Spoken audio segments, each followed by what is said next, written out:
Educating Northants 2021. This is where we come together to celebrate, shine a light on collaboration and ask what's next. It's Saturday, the sun is shining.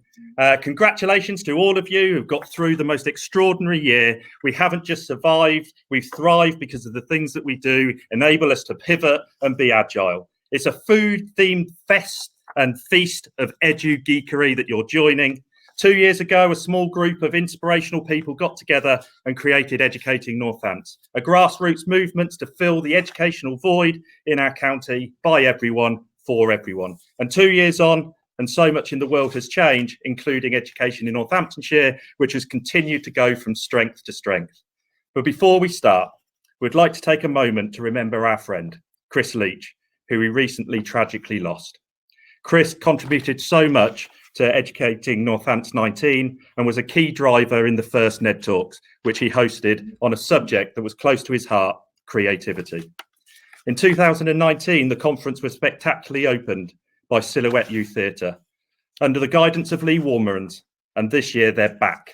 And with their kind permission, we dedicate this performance and the rest of our conference in memory of and in tribute to our friend Chris Leach, who gave so much to so many.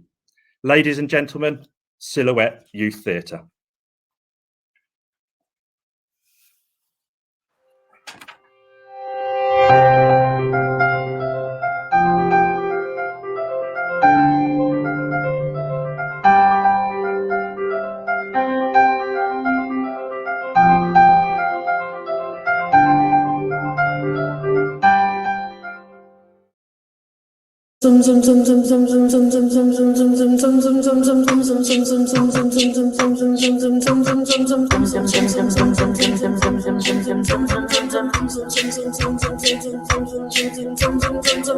Here's the thing, we started out then.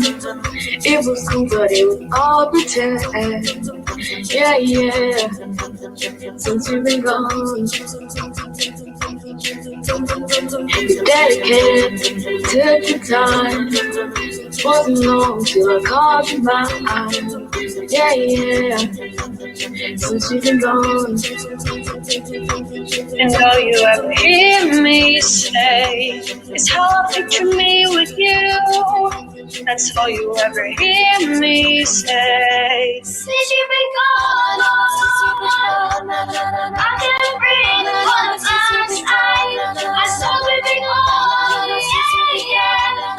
Thanks to you, now I get what I want. Since you've been gone. How can I put it? You put me on. I even fell for that stupid love song. Yeah, yeah. Since you've been gone.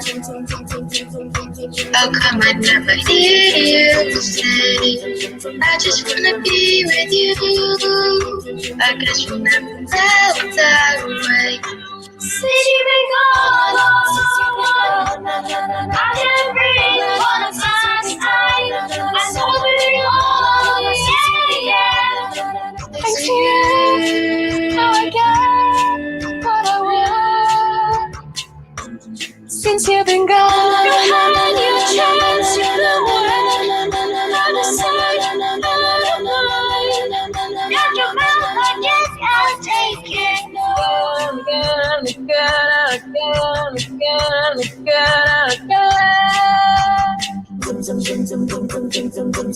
Since you've been gone, since you've been gone, since you've been gone, since you've been gone, since you've been gone.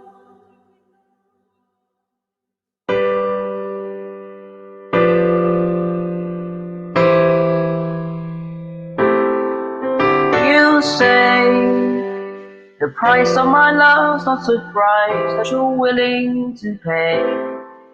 You cry, see what you heard in the sea when you see me go by.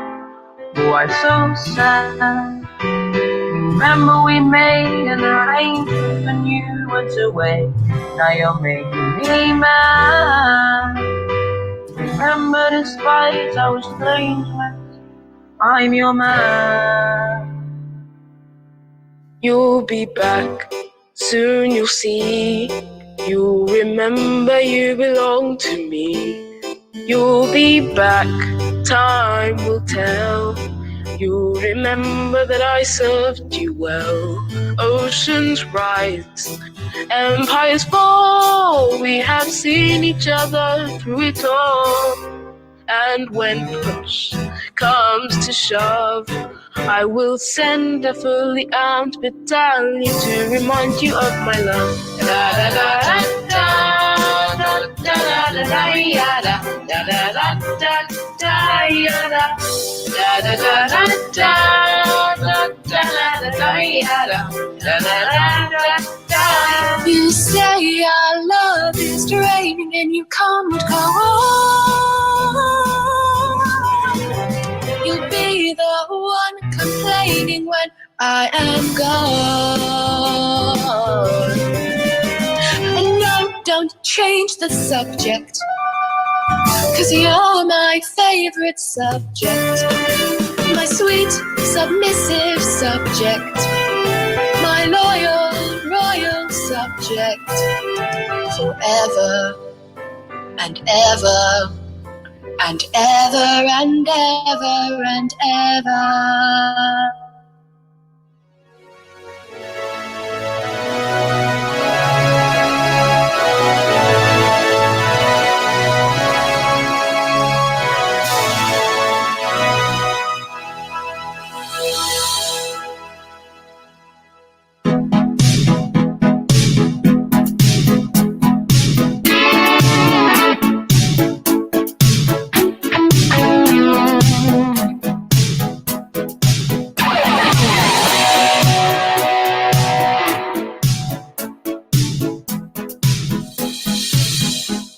I want to break free.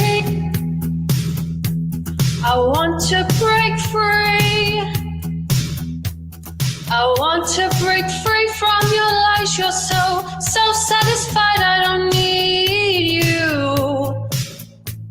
I've got to break free.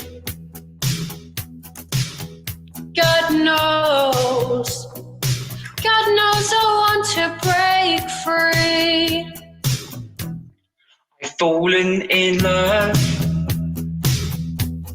I've fallen in love for the first time, and this time I know it's for real. I've fallen in love. God knows I've fallen in love.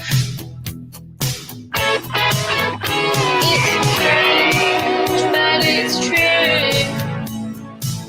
I can't get over the way you love me like you, but I have to be sure when you walk out that door. Oh, how I want to be free, baby. Oh, how I want to be free. Oh, how I want to break free.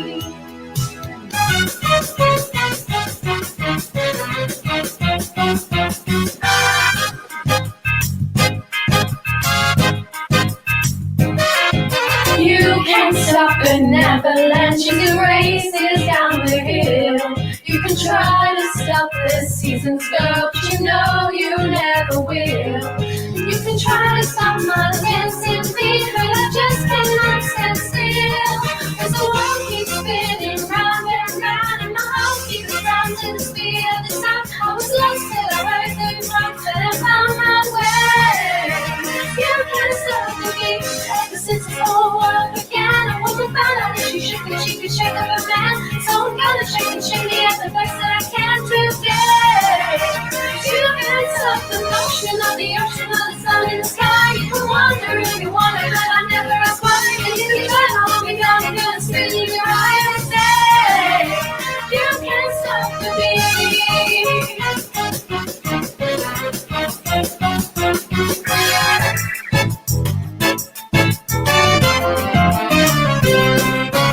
You can't stop the river as it rushes through the sea. You try to stop the hands of time, but you know it just can't be.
And that is why we do what we do. I think I might have something in my eye. Lee, Silhouette, thank you. Wow. I'm not sure how we quite follow that, but we are going to try. Over 100 Northants educators have contributed, but this is all also about you and about you getting involved. Try and get behind them, give them the support. We've seen fantastic messages in the chat. We would like that to keep going because interactivity and connections is where it's at. So make sure that you contribute in the chat all day through all of the sessions, add comments and photos into the sessions within the agenda, and tweet like it's the last day of Twitter using the hashtags Educating Northants. Be part of the conversation. Everyone's welcome. So if we're recovered from Silhouette, let's get on with the rest of our conference. This is the Educating Northants breakfast panel. We're all set up. We've got pastries, we've got Bucks Fizz, and we're ready to go. So this is me, Jay Davenport, and Cristina Taboada-Naya. Good morning. I'm delighted that you could join us for this morning's panel, and equally we're lucky to have a range of expert practitioners from across the county today joining us, representing really what we have labelled a cradle to career approach for collaboration this morning. So briefly, I'll quickly introduce our panellists this morning. We have Fliss Dewsbury from Penn Green, we have Sam Strickland joining us from the Duston School, we have Hayley Draper from Kingsthorpe College, and we have Julian Brown joining us from the University of Northampton this morning. But I'd like to start this morning with Fliss, who is an absolute expert when it comes to all matters early years. And Fliss is going to talk to us about collaboration and about her experiences of effective collaboration across the county.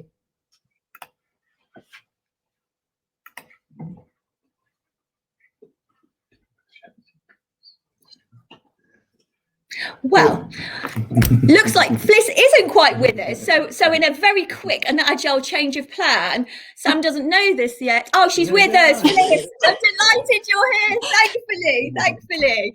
Fliss, you know what we're going to talk about today, and you know that when it comes to collaboration, we've worked together for a very long time. So there is no one that can talk more wholeheartedly about collaboration, particularly when it comes to early years, than you. So I'm going to hand over to you, Fliss.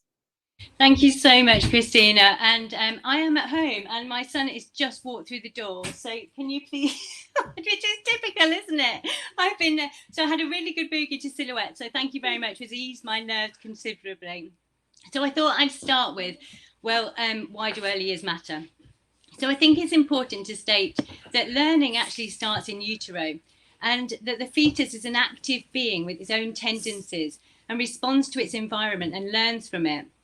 During the first 2 years of life, the brain displays a remarkable capacity to absorb information and adapt to surroundings. Young children learn both what to expect from their environment and how to actively influence it. As professionals, we need to recognise that a child does not exist in isolation. They are part of a family system, and in order to understand a child, you need to understand their family. I personally think it's vital to work collaboratively as equal and active partners with families to facilitate and support the learning and development of children. A child's mind literally grows and develops through being thought about and attuned with. A child in secure attachment relationships generally has advantages such as interacting well with their peers, playing creatively, understanding emotions and minds, and better able to regulate their own emotions.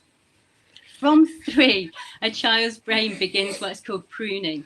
And this is a period in a child's life where the brain becomes more efficient and more complex through refining the networks that were formed during those first 2 years.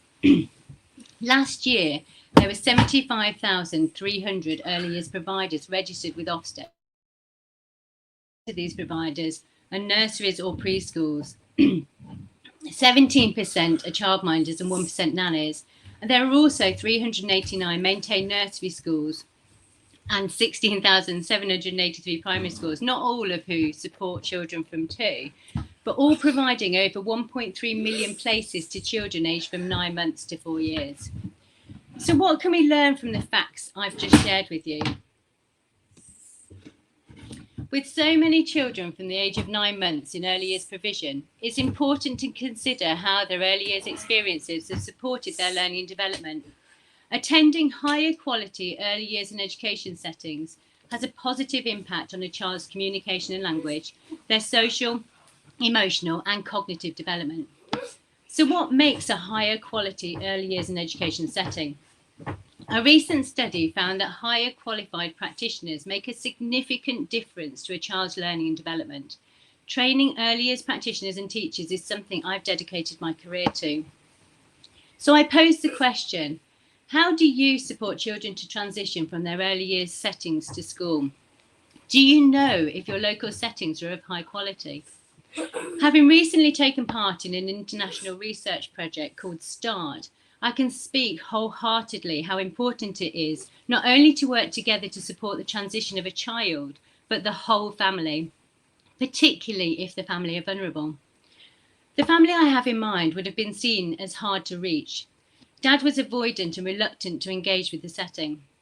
Was it not for a persistent family worker who visited the home and repeatedly made time for the father at the drop-off and pick-up, would she not have found out that the reason for him being avoidant was because he was illiterate? Knowing this, the worker greeted him daily with videos of his daughter in the setting, sharing with him her learning and development. When the time came to apply for a school place, the worker had to support him to do it because he couldn't fill in the online form. When it came for the child to transition to school, the worker went with the family on several visits and made sure that the teacher knew to share information with the father verbally, not on an online platform or via a letter or a text. My hope is that this brief case study has shared with you all how important it is to make time to develop relationships, not just with the child, but with the whole family. Early years practitioners are integral to the development of young children's learning. Their knowledge and understanding of the children and families in their settings should be fostered, particularly when children and their families transition into school. Okay. Thank you, Fliss. Thank you for that. That's great. And as always, when I hear from you, it's like learning through osmosis. So I hope others have felt the same. My question to you really, and it's a quick one, so a succinct one really, is what top tip would you give perhaps to primary practitioners or indeed secondary practitioners with regards to learning from early years and what you do, particularly at Pen Green? Oh gosh, that's a huge question, Cristina. I think a quick top tip is really narrow it down to a couple of sentences, Fliss.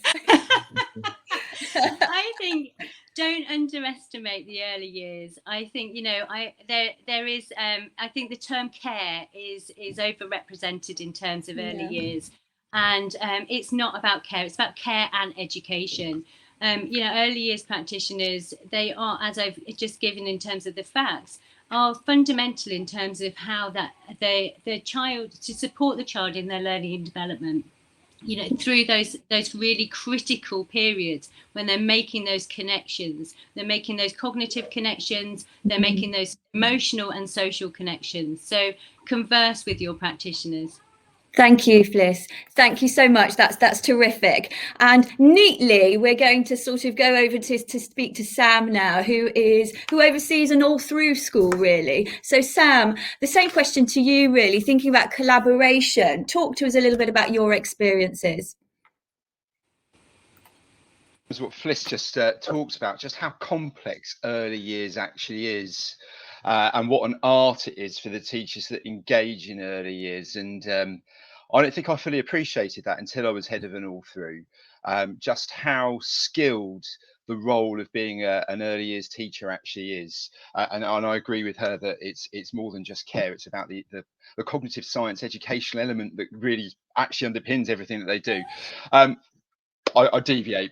So into the world of collaboration and why I think this is important. And I want to consider this in a number of strands, really. One is to think about the town-wide collaboration that exists within Northampton itself.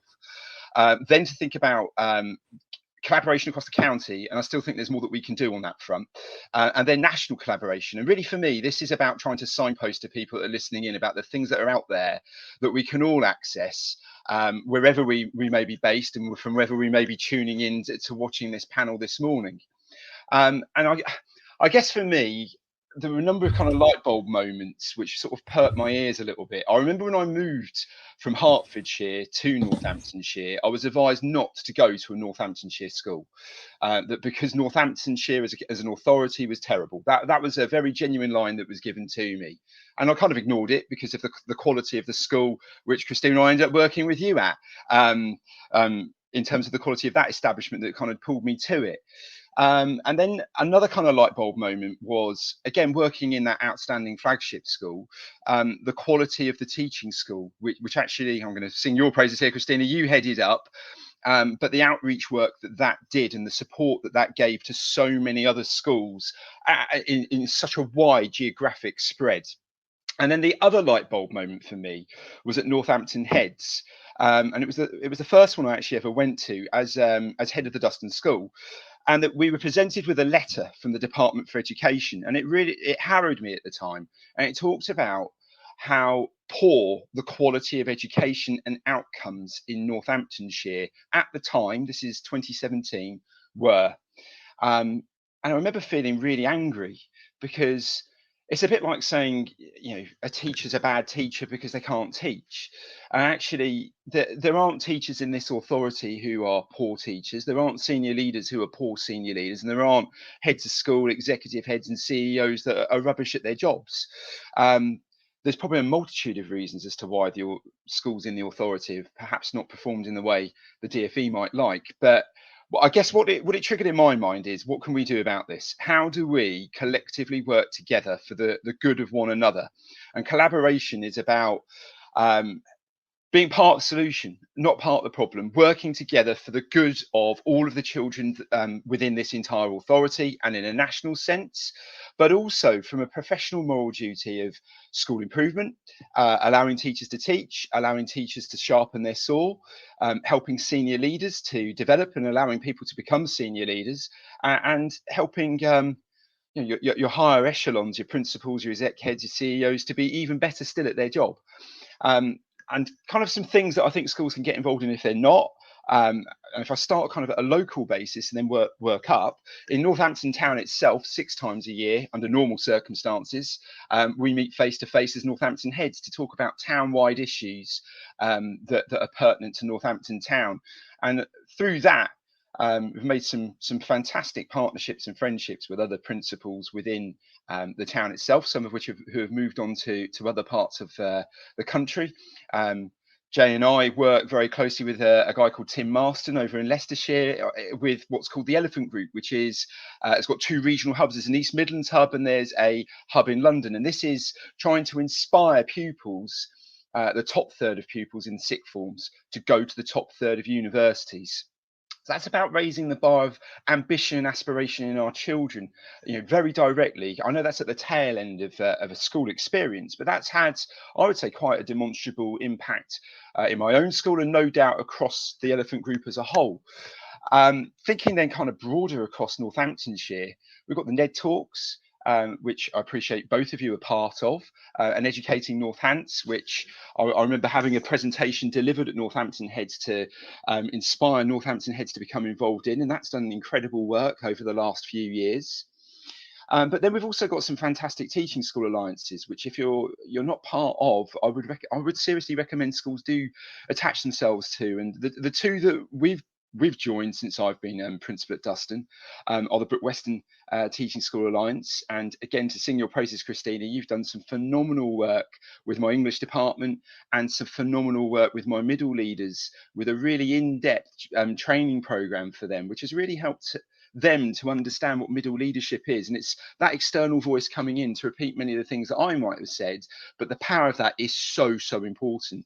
And then Sir Christopher Hatton, working with them, and they've deployed an army of SLEs to my school, but equally they've trained a number of my staff to be SLEs who can then give something back.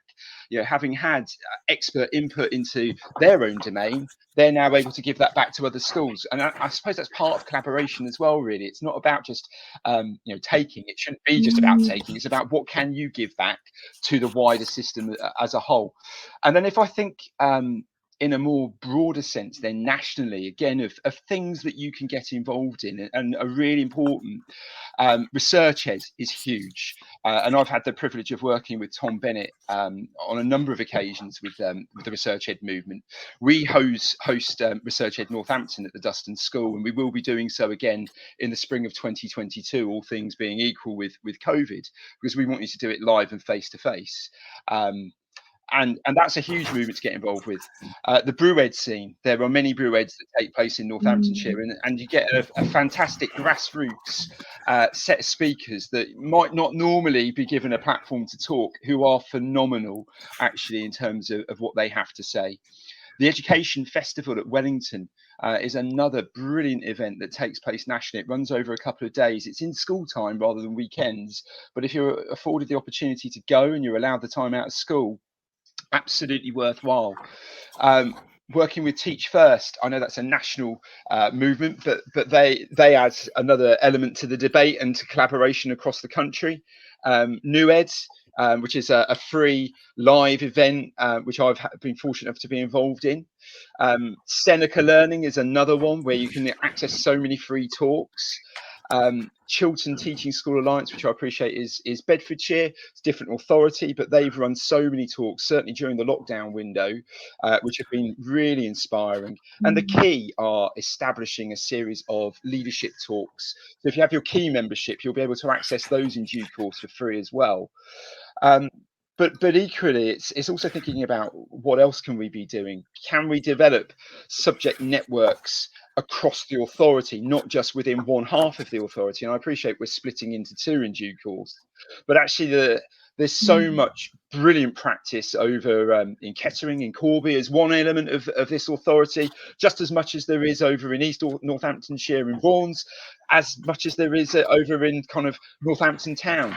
And it's how do we collectively work together and pull together not just leaders, but also middle leaders and then class teachers to work collaboratively together. And I think there's still work that we can do. Yeah, absolutely. Thanks, Sam. That's no, that's right. I think there's a kind of a great overview across all of the different things that people will absolutely be able to tune into and go and have a look at some of those areas and just get out there and start making connections and start to be outward facing, I guess, is the advice as we go through Educating Northants. And get involved with these sorts of events is one way to do that, because we've got 858 people signed up right now across Northamptonshire and broader in order to do that. So thank you for that overview, Sam. That's really useful, and we'll pick up with you later on as we start to come back to the questions. But next up, we're going to move on to Hayley Draper as we continue our journey from cradle to career. We've done early years and we've looked at transition and broader aspects, and Hayley works at Kingsthorpe College and really does some fine work across collaboration. That I think some of it came out of Educating Northants the first time, and that's how you really started to get involved. Hayley.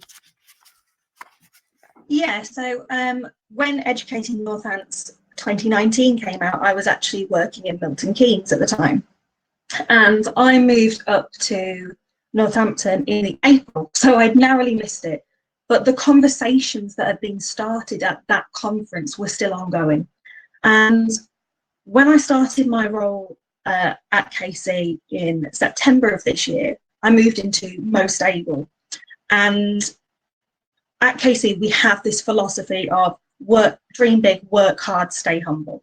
And I think that collaboration works so well with that, because as much as we can work and work and work, unless we look outwards and work together, a lot of us are recreating the wheel.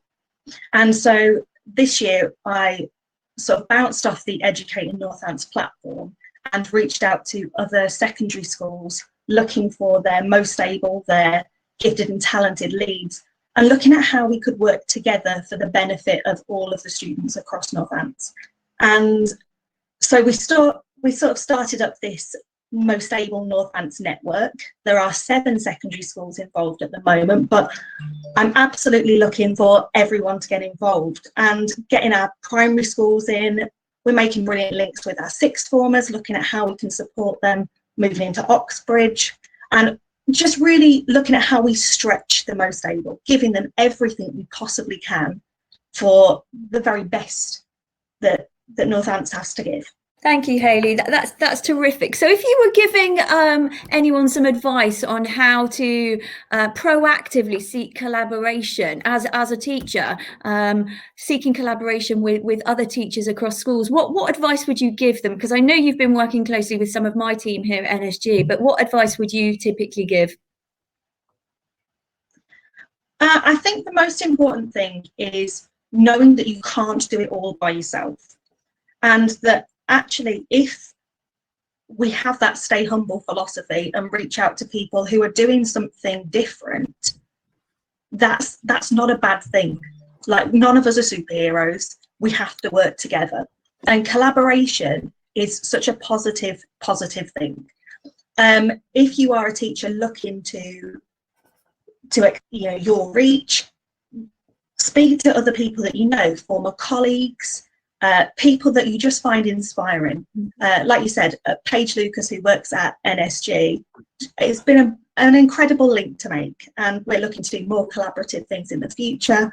And yeah, I think don't be afraid, step out of your comfort zone, ask. People are much more willing. Brilliant. Thank you, Hayley, and thank you for that advice there to others too. And then finally then over to you then, Julian, for your perspective as an HEI. Over to you. Okay, thank you very much, Christina, and good morning to everyone. And thank you to those young people for their performance. It was just amazing this morning. So in reflecting on collaboration, I reflected really from a personal and professional point of view, and I'd like to use a metaphor as it's a nice sunny day of gardening to sort of explain my views of collaboration.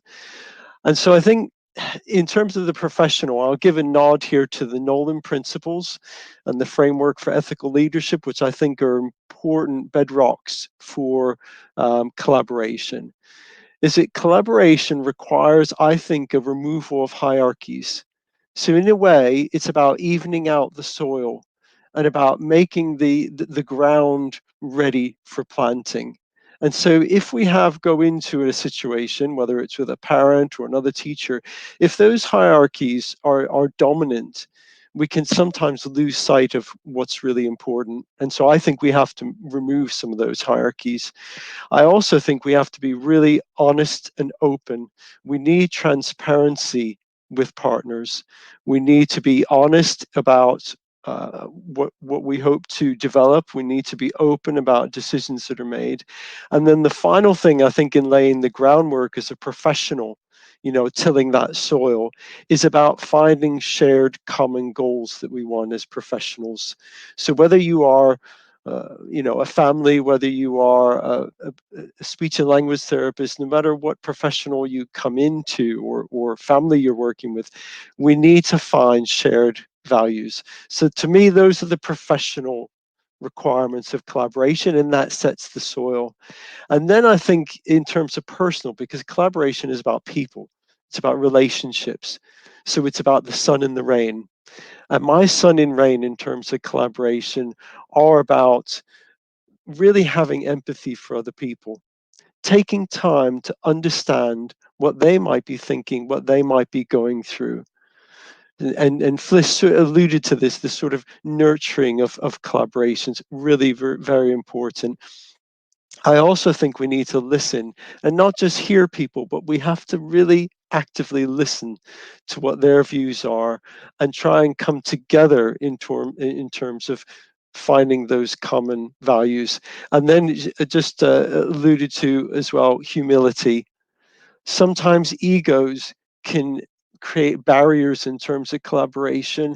I think we have to have humility where we all want the same things. And in education, what do we want? We want young people, families to flourish. So that is really key. I think that we step back, put our egos to one side and think, well, what's in the best interest here? And how do we find the solution together? As Sam said, it's about being solution focused and working together to find that solution. So there, I think, are the professional characteristics in terms of the soil, how we set it, and then the personal characteristics, which I think then nurture. And as Fliss said, it takes time. We have to give things time and be resilient in terms of our Thank you, Julian. collaboration. Thank you. And I agree. It can be easy sometimes to think of students being from one school or one college or one organisation. They're our community, they're our students, they're all our children. And it's important never to lose sight of that. Very quickly, Julian, just to sort of finish off your part of this, what do you think the most positive aspect was coming out of Educating Northants 2019 for you? I think for us, it really highlighted the creativity and talent that there is in the county and really brought people together. You have to have that marker in the sand, that starting point, which really brings people together. And as Sam said, there's many things that we can now go on to do. And I really look forward to working with people across the county from the university's perspective in developing, things for children. Thank you so much, Julian. And thank you to all our panelists. Over to you, Jay. Okay, can I go on to the next set of questions? And I'm going to pick up with Sam to start with. I've noticed a couple of things in the chat, Sam, where Roy Layton's mentioned a couple about global networks as well, so it can even go beyond the national, but also about the possible positive impacts that we've seen in the last year that have come out of the collaborations that we probably wouldn't have done if we hadn't had the extraordinary circumstances that came with the use of technology and so on. So thinking specifically about collaboration, what have been the pivotal moments for you in the last 18 months or things that have adapted your practice, being able to make links recently? Yeah, absolutely. The online world, really, the use of Zoom and Teams and Crowdcast, etc., being able to deliver talks and also attend talks online in a way that we might not have done actually had we not sort of accessed this sort of eureka moment of technology that we didn't have potentially an awareness of before. So yeah, and I sort of referenced this in my talk, but Teaching School Alliances, Seneca, The Key, as a few examples, Research Ed Home, being able to access those library drives of talks have been absolutely phenomenal. But then also still being able to maintain face-to-face or virtual face-to-face relationships, very much like the Elephant Group that we're part of, still being able to continue that in this kind of almost dystopian world that we occupied for about 10 months. Thank you, Sam. Thank you for that. And Fliss, I'm going to ask you a question now. Thinking specifically about collaboration, I've changed this slightly to the question I was going to ask you. What for you have been the pivotal moments in the last 18 months, do you think? Again, I think it's having to adapt to an online world. I've been lucky enough to be appointed to the Teaching School Council to represent early years nationally and set up an early years network, a national early years network. And we've worked really closely with the Department for Education to think about how we're supporting those really young children that are in the private, voluntary and independent sector. So I think that's been fundamental. And, I really pick up on Julian's term in terms of how you work collaboratively with people and really be humble, have that humility, take time to develop relationships. It's really hard on an online platform, but actually it does afford you those opportunities to reach out with people. And at Penguin, we talk about shared values and co-production. So actually how services can work collaboratively together to co-produce additional services to support children and families in the local community. And I think that's integral. Thank you, Fliss. That's great. And Hayley, if I can come back to you and just get a bit more detail on the journey that you've been on since Educating Northants 2019 and the positive impact it's had on collaboration. What's your experience of this? You've been to a NED talk? Oh, we have been to them all. And of course, we do rank them based on the refreshments. But yeah, the NED talks were great. And the one that we did online was, it's brilliant that they can really continue, because building those relationships, particularly in a role like mine, where there's only me doing that role in a school, yeah, in previous roles where I've been a head of year, there's a little team of us and we understand the issues that we're all going through. When you've got a role and it's just you, that can be quite isolating to begin with. So Educating Northants really has that ability to help you find other people in the same role who understand your experiences and can give you support, and then you can support them in return. Thank you so much for that, Hayley. Before I hand back to Jay, who will explain the outline and structure for the day, I'm really keen to find out which presentations in particular you're all looking forward to this today, over the course of today. So Fliss, let's start with you then. Which ones are you particularly looking forward to? Well, I'm definitely going to go to Eunice's on ACEs. I think those adverse childhood experiences and that team around the child, team around the family is just fundamental. So I'm really looking forward to going. Fabulous. Thank you, Fliss. Sam, and you're not allowed to say yours. Go on. Which one are you looking forward to? I wasn't going to say mine. I know you weren't. I know. Probably for nostalgic reasons, but equally just because I think she's utterly incredible, Christine Council. Yeah, fantastic. Brilliant. To a super level. Agreed, absolutely one and not to miss, completely. Hayley, how about you? I'm definitely going to be watching Ginny Bootman's. Every time I've seen her, she is fantastic. And also I'm going to be watching Kim Isaacson's one, Out with Observations and In with Development. I'll try that again. Brilliant. Developmental drop-ins. Brilliant. Thank you, Hayley. And Julian, how about you? Yeah, thank you. I don't know him, but I'm going to go along to Nick Hart's session on leadership. Leadership is a real key focus for me, and his session is about cultural leadership, which I think is about developing that culture. So I'm looking forward to hearing what he has to say. No pressure. Fabulous. Thank you for that, Julian. And before I pass over to Jay for finishing, I think it's already been passed over, Christina. So that's so I'll go from here. Thank you very much for that. So thank you very much to all of our panelists. They are going to hang around in the chat for a couple of minutes after we finish, and we'll go back through the questions. And so if you had any specific questions to any of our panelists, then please get into the chat. I'm just going to do a bit of housekeeping for the rest of the day so that you can follow your route through our conference today, and hopefully we can guide you through that a little bit. But as we go through, so it's time to get interactive. In a couple of minutes, then the first tranche of videos will be released. We want you to be sharing in the tweets and so on. And here we go. This is where you are. So you'll scroll down into here and go through the Start Here menu.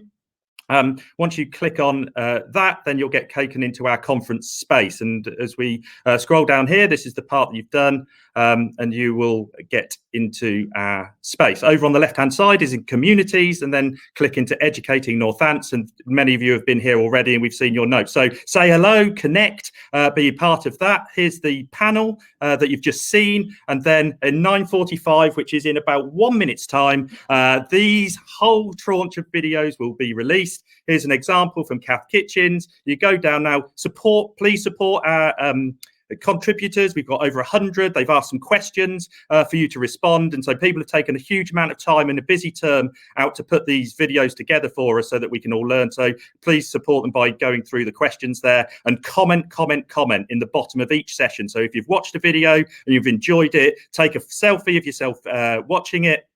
Get in that chat and start to connect. This session is about collaboration. Educating Northants is about collaboration, so we need to do it. We've also then got the chat on the left-hand side of our home agenda section, and this is like a coffee shop. You can drop in here at any time during the day, and you're just going to drop your messages in there. It's a virtual coffee shop for us all to just drop in and have a chat just like that. So that's how it works. And then coming on later, we know that we've got the other panels. We've got panel 2 at 12 o'clock. And then after that panel at 12:45, that's exactly the same process again. You can spend all day with us, and then all of this is going to be available for you ongoing. Forever. Final panel at 3 o'clock with Carly Waterman and Esther Gray, followed by some middle-aged dude playing some tunes, I think. So if you want to join us for that, then it would be a great way to finish the term. So I hope you've enjoyed this first panel. Thank you to all the panelists. Thank you once again to Lee Walmerand and all of the Silhouette people as a reminder of exactly why we do what we do. Thank you to my co-presenter this morning, Cristina. I hope you have a wonderful day.